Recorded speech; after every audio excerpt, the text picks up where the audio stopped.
ठाकरे एकत्र या ठिकाणी पाहायला मिळत आहेत। एकत्र या ठिकाणी प्रचाराला सुरुवात केलेली आहे का आणि अनेक ठिकाणी आहे ते आज बंडखोरी आहे ती पुढे आलेली आहे। बंडखोरी प्रत्येक पक्षामध्ये झालेली आहे। त्या मानाने शिवसेना आणि महाराष्ट्र नवनिर्माण सेना यांच्यामध्ये कमी प्रमाणात झाली आहे। प्रत्येक वॉर्डमध्ये इच्छुक आमच्याकडे सुद्धा वॉर्डमध्ये भरपूर इच्छुक होते। ह्या वॉर्डमधला जो माजी आमचा नगरसेवक होता त्यांनीसुद्धा इथे इच्छा प्रकट केलेली की मला निवडणूक लढवायची आहे, परंतु ही महाराष्ट्र नवनिर्माण सेनेच्या वाट्याला गेल्यामुळे आम्ही कालपर्यंत त्यांना समजावून सांगत होतो की भविष्यात आपल्याला काहीतरी वेगळा चान्स मिळेल, काय मिळेल, परंतु त्या न ऐकता त्यांनी बंडखोरी केली। हे बंडखोरी स्वतःच्या वैयक्तिक फायद्यासाठी केले। ते सुद्धा ज्यावेळी या पक्षामध्ये आले तेव्हासुद्धा इथे जुने माणसं होते, तर त्यांना डावलून उद्धव साहेबांनी त्यांना उमेदवारी दिली होती।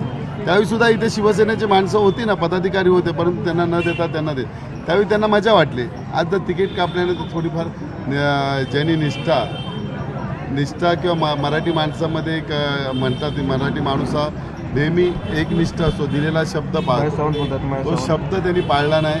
आता ते गेले त्या घरात, त्यांनी सुखी राहावं एवढी त्यांना विनंती। कसं थोपवणार आहे या लोकांना? जर काही तुमच्या पक्षाकडून काही समज देण्यात येणार आहे नाही ना, आता त्या पक्षात गेल्यानंतर त्यांना त्यांची आम्ही जागा दाखवणार ना। शिवसेना, उद्धव बाळासाहेब किंवा महाराष्ट्र नवनिर्माण सेना ही ज्या जोरात लढणार आहे त्याचा प्रकार त्याचा असर त्यांना 16 तारखेला बसणार आहे। सर, ह्या वॉर्ड पुरता नाही तर अनेक वॉर्डमध्ये बंडखोरी होताना दिसते। या बंडखोरीचं बंड तुम्हालाही बसू शकतो, अनेकांना बसू शकतो, सगळ्यांना बसू शकतो। तर कसं बघताय ह्या सर्व बंडखोरी? बघा, जेवढी आता मी माझ्या विभागात आहे, माझ्या विभागात भरले 4-5 जणांनी अपक्ष फॉर्म भरलेले आहे, त्यांना मी आज प्रत्यक्ष भेटलो आहे।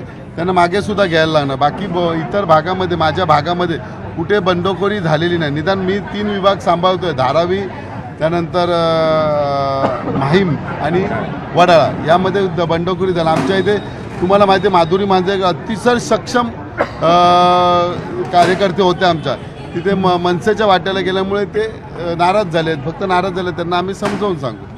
विधानसभेला तुम्ही दोन्ही प्रतिस्पर्धी होता, एकमेकांच्या विरोधात प्रचार केला होता, तेव्हा कधी वाटलं होतं का की पुढच्या निवडणुकीला आपण दोघं एकत्र असून आता सोबत प्रचार करताना राजकारणात बघा, राजकारणात जर तरला उत्तर नसते, वास्तविक असते त्यालाच उत्तर असते।